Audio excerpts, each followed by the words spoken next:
Now available in paperback and Kindle Unlimited. Esteem a New Woman. The devilish diva starts on the road to becoming a new creature in Christ in this all-new Esteem series adventure.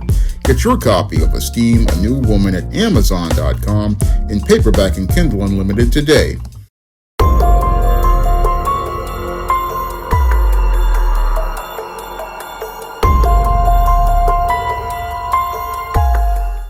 Better get the coleslaw, y'all, because we're having us a barbecue.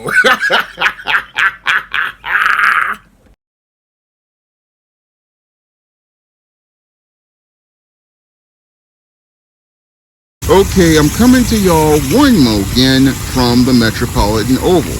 And for this video, what I wanted to talk about was a thing as related to black men being up on game.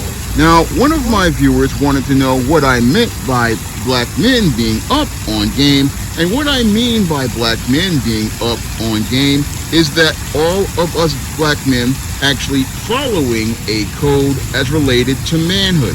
Now, when you have other communities out here, those men basically understand a code for behavior and conduct because they have their fathers in their lives. And because they have their fathers in their lives, they have a man there to teach them how to carry and conduct themselves as men. Unfortunately, when it comes down to many black men over the last 60 years, many black men don't really understand how to move in this world. And because many of us black men didn't get the game from our fathers, grandfathers, and great-grandfathers, and other brothers in the street, what happens to a lot of us is that we wind up falling into pitfalls and traps that are laid out by white supremacy and also laid out by predatory people who look to take advantage of us.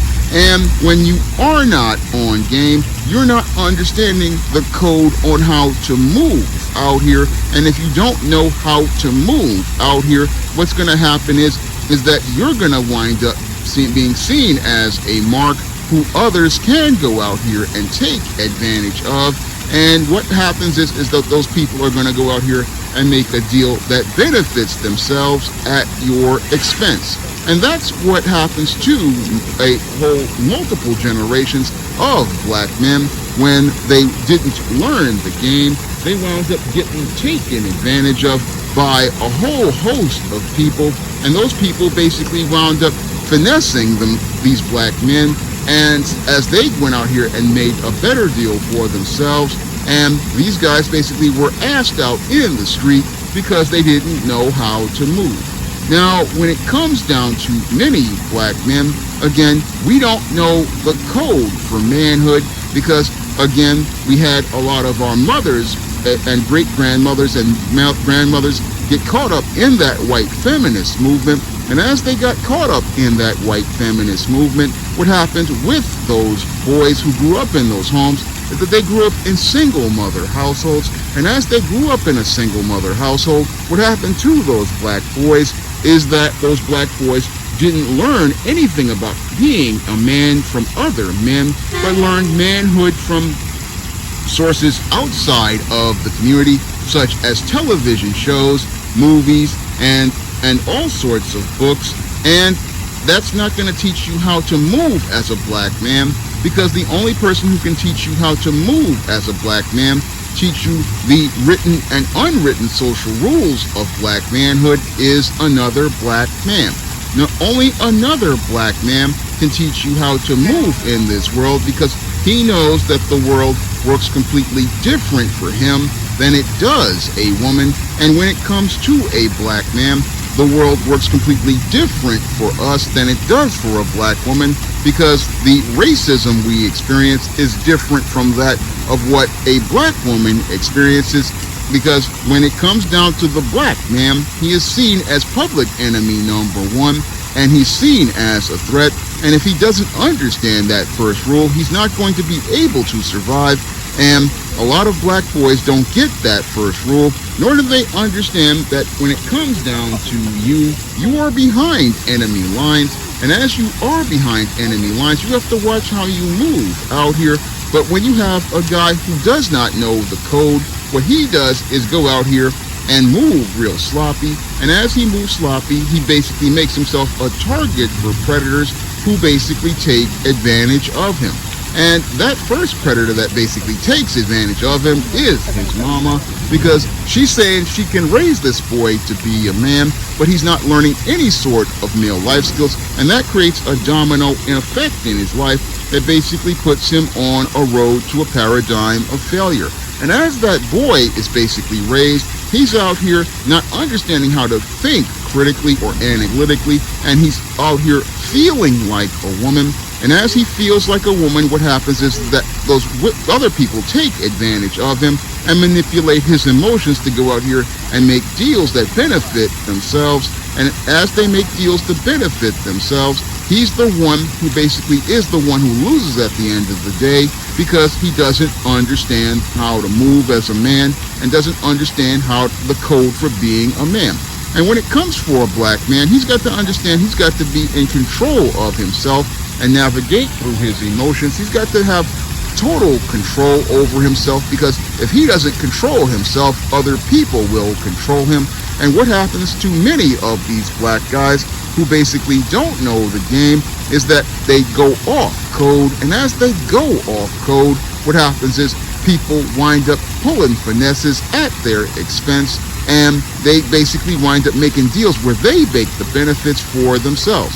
And what happens to many black men is that, again, they get played by people in their community, people outside the community, and even black women, because they don't know the code. And since they don't know the code, they go out here and wind up in situations where they get jammed up, like in the case of a video I did about these two bus drivers. Again, here you had two black men who were making six figures. One of them is the son of a city councilman. Again, two black men with good jobs, and they were so caught up in their feelings about a woman that one shot the other, then took his own life, not understanding that when it came down to that situation, there were things that were more important, like their life, their freedom, and their safety, and that had higher value than the attentions of that woman. And again, a man who was on code wouldn't be fighting over no woman. He'd basically be saying, look, I'm going to charge that chick to the game and just keep it moving, because there's more important things in life than that. And another case of a guy who didn't know the code was a video I did about a guy who said he was a good Samaritan, who got into in the middle of an argument with a white woman and the pookie she was involved with. And that guy basically wound up dead because he didn't know the code. Again, this guy was just going to work, saw an argument, looked to get in the middle of the argument of two other people, and wound up with himself dead because he didn't know how to move. Now, a man who knew how to move in that situation, he'd have saw that argument and kept it moving, because he understood, hey, if I'm going to work, I'm here to get this bread for myself, because I got to put myself first, and I got to get this bread because I got to pay my bills and take care of myself, and I can't take care of myself if I'm getting in somebody else's business. And that man would have understood it's not his job to take care of somebody else's business. It's his job to take care of his business and not get involved with something else. Again, a man who's on code gonna say, okay, two people arguing, got nothing to do with me. If they ain't said my name, I'm not getting in the middle of that. That's what a man is gonna do when a man is on code. And when you have groups of men on code, what happens is that those men know how to behave, those men know how to move, and those men basically, they come together and follow the rules of manhood. But when it comes to black men, we are just extremely disjointed, and we're disjointed because many of us don't know the code. And since we don't know the code, we got lots of guys going off code, and again, when they go off code, they wind up getting themselves jammed up. And if you're in their wake, you can wind up getting yourself messed up in the exact same way. You can wind up getting yourself messed up in the exact same way by dealing with off-code brothers who be getting in their feelings over trivial stuff like sneakers and women and all sorts of stuff. Again, when you have a guy who isn't on the same page, it can be a problem for you. And when it comes down to collectives of men want to deal with other men who know the code. That's what we want to deal with, because men who know the code know that we have to move in a certain way in order to navigate society. And many of us black men, we understand in the system of white supremacy, we gotta know how to move out here and know how to move out here, because if we deal with the wrong dude, like one of these Pookie type guys, this guy's gonna get me jammed up or get me locked up, and I can't be out here with these type of folks.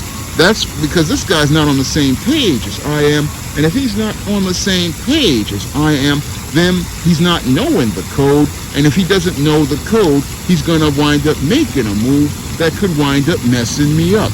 That's what smart men understand. We understand, again, when it comes down to moving out here, you gotta be dealing with men on that same level, men who are on code, and that's what it means by a guy, again, understanding the game. Understanding the game means you understand the rules on how to move.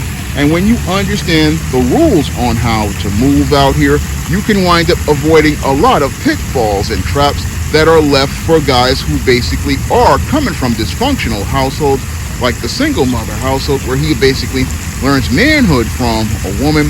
And those guys, basically, I saw a lot of those guys getting messed up with babies and child support because they didn't know how to move and they didn't know how to operate as a man and as related to women. And again, when you have, again, guys who aren't up on game, they will just mess you up. And they don't really, and again, guys who are not up on game, they tend to gravitate towards each other and they just basically make a mess. But you really want to be up on game, because when you are up on game, you are on the same page as related to the code for the written and unwritten social rules for manhood. And the guys who are on code basically understand how to move out here. We understand how to operate out here, and we understand that there are certain things that you do and don't do out here in these streets. That's what men who are out here on game know about. And again, if a guy isn't up on game, that's something that many especially black women, love to benefit from, because they love guys who are not on game, because they can take advantage of those guys, like the Pookie type guys and some of the square type dudes. They can take advantage of those dudes because they're not up on game. But a true guy out here, he wants to get another man on game and up on code, because if we're all on code and all on the same page, then we all know how to operate out here, and we basically set the rules out here, and those rules basically are meant to protect you. But many black males, again, they think if they go outside the code, they will get the benefits of things like sexual access and attention from women, or they'll get jobs from the dominant. But what happens is that they don't really get to keep anything, because these guys, again, aren't on the same page with other brothers. That they think that if they go out here and be individuals, they will get benefits from these other groups. But what happens with these folks is that they just wind up getting played, like in the case of a lot of these black guys. They just, because they don't know the game with women, they get played by women who either just jack them up in divorce court, jack them up in child support court, or they just jack them up for free dinners and drinks. Or in the case of these guys out here on the job who don't know the game, they go out here and be taking deals that don't benefit them, like working extra overtime, working and taking on other people's work. Again, not understanding how to move out here. And what happens is that people love black people who don't know the game. They love black people who don't know the game, because they can go out here and play them, lowball them on the job, and all sorts of stuff. Because when you don't have a collective of men who are on code and know the game, what happens is these guys wind up playing themselves out as related to the game of life. Because if you don't know what the game is, you're going to wind up playing a hand where you're not going to benefit, because the game is chess, not checkers. And these guys who don't know the game be playing Candyland, picking up pink cards, talking about going to gingerbread falls and stuff like that. And these guys are moving pawn e7 to d5 out here, and moving knight in the L-shaped position and making moves to checkmate black men. And again, if you don't know the game, you're going to wind up getting played like a lot of these dudes. A lot of these dudes out here get played because they're not on the same page with men who know the game. And since those guys don't, the sad part is that they get in their feelings, they don't want to hear another man try to tell them about the game. And since they don't want to hear another man, what happens is that the collective of black men wind up getting themselves played as related to the game, because they don't want to listen to another older man or another seasoned man who's basically looking out for them. And again, a lot of us, we see another black man as an enemy due to the way we are raised. We don't see each other as a group like other collectives of men do. Other collectives of men like Hispanic men, Asian men, white men, they see another man from their community. They looking to give that man the game and also looking to give that man a hand. But when it comes down to the black man, he's not up on game. And sadly, because he's not up on game, he's the one who gets played at the end of the day. And played because he doesn't want to listen to another man. Let him know how it is, how you have to move out here in these streets. Now, one of the reasons why I wrote books like Stop Simping, Why Men Don't Need Finance to Get Romance, is because I wanted to get black men up on game. And that book, many others I wrote to get black men up on game, like Mangina's Misadventures of Captain Sable, Stop Simping in the Workplace, Stop Simping in Cyberspace, The Man Crisis, The Woman Crisis, Why 70% of Black Women Are Single. All those books are available on Amazon.com in paperback and Kindle format, and they're also available at other online booksellers like Google Play, Barnes & Noble, and Walmart, and Target. And I also make these videos to get black men up on game and men all over the world up on game. And in order for me to be able to make these videos, I need your help. So if you guys could drop a donation to the Patreon, the PayPal, or the Cash App, it would be greatly appreciated. That's all I have to say for this video. Outside, you can comment, rate, and subscribe. Now available in paperback and e-readers, ISIS Runway of Doom. The goddess next door struts her stuff on the catwalk to take on a runway of rogues in this action-packed all-new ISIS series adventure. Get your copy of ISIS Runway of Doom at Amazon.com and online booksellers everywhere. Now available in paperback and e-readers, John Haynes, An Offer He Can't Refuse. The man who rules the world gets a job offer he can't refuse in this action-packed all-new John Haynes series adventure. Get your copy of John Haynes, An Offer He Can't Refuse at Amazon.com and other online booksellers. Support Black-owned and Black-operated digital broadcast media. www.niceradionetwork.com. Nice Radio Network, broadcasting 24 hours a day, 7 days a week.